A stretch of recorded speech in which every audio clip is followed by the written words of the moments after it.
Assalamualaikum warahmatullahi wabarakatuh. Sahabat pemirsa, Salam TV dimanapun berada. Perlu kita sadari bahwa hidup tak selamanya seperti yang kita bayangkan. Ada pasang surutnya. Begitu juga dengan kehidupan saya yang terlahir dari orang desa. Kampung saya itu 32 km dari Medan. Sekolahnya masih SD itu nyeker. Tahu nyeker? Nggak pakai sepatu zaman dulu. Nggak enak pokoknya. Tapi gara-gara kita pengen lebih baik, meskipun saya dulu punya hambatan. Hambatan saya susah ngomong. Gagap kata orang sekarang. Jadi saya pernah baca di majalah bekas bahwa di Amerika itu ada ahli orator yang berasal dari orang gagap. Anda bayangkan, saya latihan sendiri selama 3.650 hari. 10 tahun saya melatih kegagapan itu. Bla bla bla bla. Nanti kita akan cerita panjang lebar bagaimana prosesnya sampai saya bisa menjadi tidak gagap lagi. Tapi itu hidup. Ketika latar belakang kehidupan sosial saya, ekonomi saya yang tidak menguntungkan, sementara saya tumbuh menjadi anak yang mungkin bisa dibilang ya gitulah kayak kebanyakan orang-orang kampung gitu. Tapi saya punya mimpi. Suatu saat saya ingin jadi sesuatu di kehidupan saya. Meskipun saya tidak tahu mau jadi apa. Meskipun pada waktu itu dari mulai kelas 5 SD saya sudah belajar les bahasa Inggris, saya les keterampilan seperti sablon dan lain-lain lah pokoknya. Untuk apa? Untuk membuat hidup berwarna. Itu mencontoh dari salah satu clipping yang saya dapat dari majalah bekas yang di Amerika itu. Kita memberdayakan diri sendiri supaya bisa lebih baik lagi. Oke? SD penuh dengan kepedihan kalau menurut saya. Kalau dikenang-kenang itu pedih sekali saya. Kenapa? Ya mungkin saya ngerasa nggak beruntung lah dibandingkan dengan anak-anak sekarang yang serba mudah gitu. Tapi ternyata itu ada manfaat yang besar sekali yang nanti akan saya ceritakan kepada sahabat-sahabat dimanapun berada.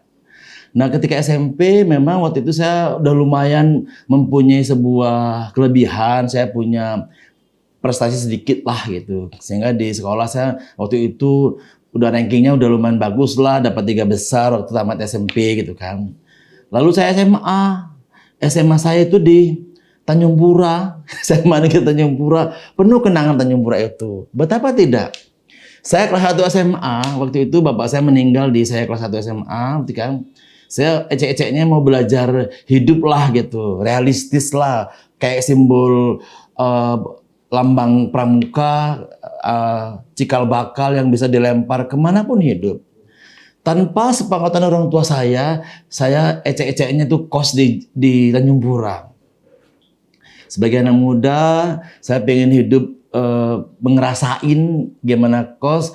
Saya pernah bekerja juga. Bekerja sebagai apa teman-teman? Saya sebagai tukang becak. Tukang becaknya itu tidak bermotor, becak dayung. Betapa sedihnya mengayuh becak di siang bolong tuh. Saya sudah rasakan betul bagaimana sakitnya gitu ya. Terus pengalaman itu membuat saya menjadi harus kuat. Saya tidak mau kayak gini selamanya gitu. Meskipun itu saya lewati lebih setahun. Karena saya malam juga harus bekerja di sebuah rumah makan. Saya bekerja. Rumah makan itu kalau di zaman dulu namanya kayak warung gitulah. Saya ngantar belanja pagi yang punya rumah makan, terus pulangnya bawa belanjaan. Nanti malam-malamnya saya bantu apa yang ditugaskan oleh yang punya rumah gitu. Jadi itu sebuah kondisi yang memang sangat terasa gitu ingatnya. Saking saya bersemangat gitu. Suatu kali saya itu tidurnya cepat, bangun itu jam 1 malam. Perasaan saya sudah pagi, saya sudah bekerja. Waktu itu ditegur sama yang punya rumah, ini masih jam 1 pagi nih. Saya balik tidur lagi. Itu sebuah kondisi ya, memang tidak mudah. Saya merasakan bahwa waktu itu mungkin karena kita dari kampung masih pengen punya hasrat supaya hidup lebih baik, maka perjuangannya diawali dari situ. Saya tamat SMA ya dengan nilai lumayan baik lah. Waktu itu saya pernah dikirim untuk ikut perintis 2 namanya di Jawa, tapi saya tidak menang. sedih juga sih waktu ingat-ingat sekolah itu ya, narik beca, terus habis saya tidak kos Tanjung Pura karena orang tua saya tahu saya disuruh pulang tuh kan. Alasan saya supaya tidak pulang, saya pindah ke tempat saudara saya, kakak saya. Saya sekolah naik sepeda.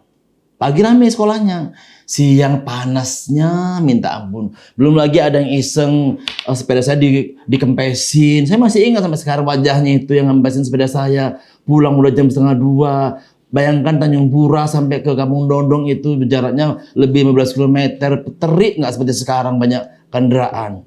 Atau akhirnya itu menjadi pelajaran yang mahal ya, bahwa kita kalau memang mau sekolah yang bagus lah, berprestasi lah, tidak usah mikir yang lain-lain waktu itu. Tapi memang kita nggak sakit hati waktu itu, menganggap bahwa itu bagian dari proses. Dan ketika kita sampai di perjalanan bahwa SMA itu, saya merasakan ya sebagai anak muda cukup sedih juga ya. Kita pengen naksir orang, tapi karena kita waktu itu merasa tidak confident atau tidak pede, tidak punya ini, tidak punya itu, nggak berani ini, nggak berani itu, jadinya kita takut naksir cewek. Padahal mungkin di cerita-cerita zaman dulu, nostalgia SMA itu sangat indah. Tapi buat saya setelah saya mikir, kok biasa-biasa aja ya, tidak ada sesuatu yang sangat gerak gitu, sehingga kita menjadi bahagia. Tapi itu adalah bagian dari proses yang menyebabkan bahwa perjalanan hidup seorang manusia itu yang meskipun awalnya pedih, banyak dinamika ya, kekurangan, kelemahan, hambatan, tapi bukan berarti kita harus menyerah. Sehingga kalau teringat masa SMA, rasanya itu baru kemarin. Padahal itu sudah tahun 83 yang lalu.